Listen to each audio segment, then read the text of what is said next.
On poursuit ce Lex Inside, on va parler du live shopping, qui est un concept chinois en plein essor en France avec la plateforme TikTok Shop, cette plateforme qui pose plein d'enjeux juridiques. On en parle tout de suite avec mon invité, Julie Jacob, fondatrice de Jacob Avocat. Julie Jacob, bonjour. Bonjour Arnaud.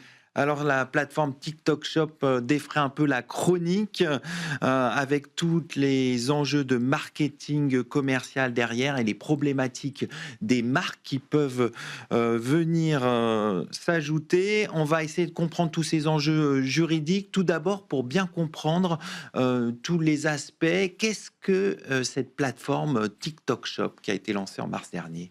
Alors TikTok Shop, c'est un grand live shopping. TikTok à la base, c'est une plateforme qui diffuse des vidéos, du contenu en flux continu. Et là, tout d'un coup, il va y avoir des micro-influenceurs qui vont permettre d'acheter en direct. Et donc, ça devient un grand centre commercial digital. On a un espèce de téléachat géant, entre guillemets, avec, comme vous dites, des micro-influenceurs. Quel est le statut de ces affiliés? Alors, ces affiliés sont des personnes qui vont vendre et qui vont être intéressées par des commissions à la vente des produits. En général, c'est de la cosmétique, des produits pour la cuisine, des choses qui sont du quotidien. Et ces micro-influenceurs qui ne sont pas spécialement des professionnels vont devenir affiliés, vont se mettre sur une plateforme et vont offrir aux marques qui veulent faire du TikTok Shop leurs services pour vendre dans du live shopping. Donc, ils ne sont pas spécialement professionnels. Ils peuvent l'être, mais ils ne sont pas seulement. Ça peut être des mères de famille, ça peut être des hommes de plus de 50 ans, des jeunes. Il y a absolument plus de notion de mannequinat ou d'influenceurs. On appelle ça des micro-influenceurs parce qu'ils vont vendre des produits avec leur propre storytelling sur la base d'instructions des marques. Alors après, ça peut poser des questions sur le discours par rapport à la marque. Parfois, le langage employé n'est pas forcément le ton escompté par la marque. Alors, en général, la marque, elle va donner des guidelines, un ton, une identité, des éléments de langage. Mais c'est vrai que le risque de micro-influenceurs, c'est que le storytelling échappe à la marque. Et donc, du coup, c'est du live. L'influenceur ou le créateur de contenu est beaucoup plus libre. Il y a des risques, évidemment, de dérapage ou de non-contrôle sur l'explication du produit. Mais en général, il y a une ligne directrice qui est donnée au micro-influenceur pour lui expliquer quels sont les éléments de langage et le produit ou le service qu'il va offrir à la vente en TikTok Shop. Alors, si on en revient à la plateforme elle-même par rapport à ces micro-influenceurs, est-ce qu'elle a des obligations pour encadrer justement les ventes qui se passent sur cette plateforme? Mm. Alors déjà, TikTok est concerné par le DSA, Digital Services Act, et c'est considéré qu'on appelle comme une très grande plateforme. Et elle a donc des obligations d'évaluer les produits sur la qualité, sur les risques, beaucoup d'obligations de contrôle, d'accès aux algorithmes. On voit qu'il y a eu beaucoup de dérives, on pourra en parler sur la protection des mineurs et les risques chez les enfants, sur l'addiction, sur tous les risques possibles. Et donc, elle a des obligations d'avoir des modérateurs, de vérifier les contenus et puis surtout la vente des produits en elle-même, vérifier que la plateforme fonctionne réellement. Ça veut dire qu'aussi, est-ce qu'il y a des contrôles des micro-influenceurs aussi? Ça fait partie des obligations de contrôler les influenceurs qui sont sur la plateforme? Alors, les influenceurs vont être soumis à une charte. Il y a aujourd'hui un statut de l'influence qui existe depuis la loi de 2023.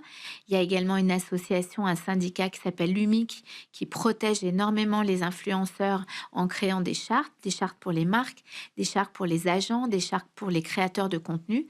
Donc, on a déjà de la loi plus de la soft law.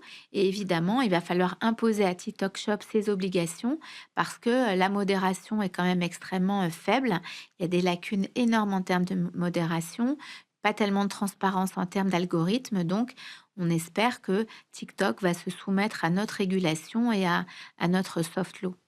De quelle manière le contenu doit être modéré?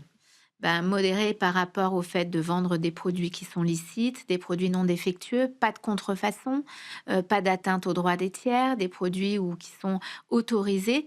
Il y a évidemment, tout un tas de jurisprudence aujourd'hui en France, à l'étranger, sur la base de produits qui peuvent être interdits ou, qui sont, de la publicité mensongère, des faux produits amaigrissants, tout un tas de choses sur les crypto-monnaies. On a eu pas mal de sanctions contre des influenceurs déjà qui ont été prononcées.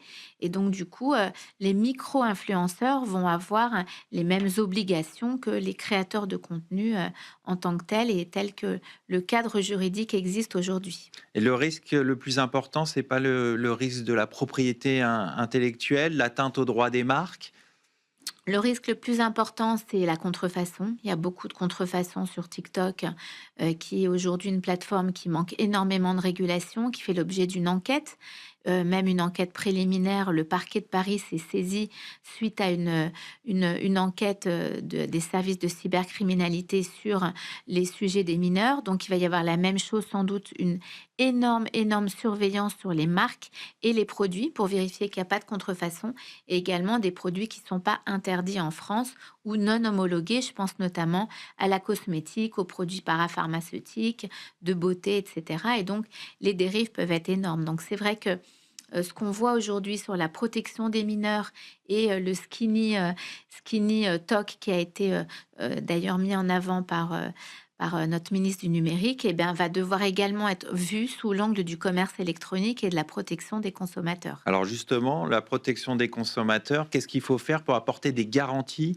aux consommateurs dans ce cadre qui paraît fou, où on a une multiplicité de possibilités de contrefaçon ou de produits interdits qui peuvent être diffusés? Eh bien, aujourd'hui, on a le code de la consommation qui va s'appliquer puisque TikTok Shop peut s'adresser donc à des consommateurs français. Donc, notre code de la consommation avec la garantie des produits, le droit de rétractation, la possibilité de renvoyer si jamais toutes les règles du droit de la consommation et qui sont prévues par notre réglementation française. Également le DSA, qui est un cadre qui va être appliqué à cette grande plateforme qui est TikTok.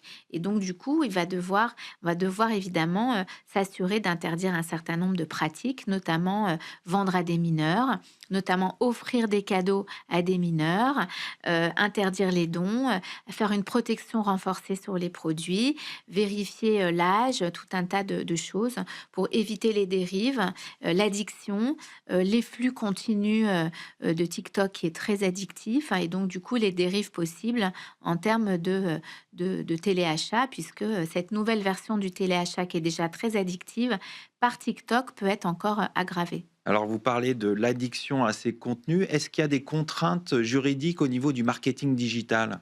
Eh bien, il va falloir évidemment suivre les recommandations de la RPP sur évidemment tout ce qui est information, transparence, loyauté, que les micro-influenceurs et donc les affiliés fassent également l'objet, à mon avis, de formation pour justement être cadrés. Le live shopping, c'est vraiment quelque chose qui, normalement, on le connaît, nous, à la télé, avec le téléachat, mais il y a quand même des règles pour informer clairement de façon loyale, qu'il n'y ait pas de publicité trompeuse. Et donc, du coup, moi, je recommande qu'il y ait une formation et une surveillance de ces micro-influenceurs qui peuvent pas être lâchés dans la nature pour vendre en live des produits dont ils ne contrôlent pas ni les effets, ni les conséquences en termes de vente. Une formation qui devrait être assurée par la plateforme elle-même? Par la plateforme, Lumic la propose également, hein. C'est un statut qui est vraiment encadré. On ne s'improvise pas créateur de talent.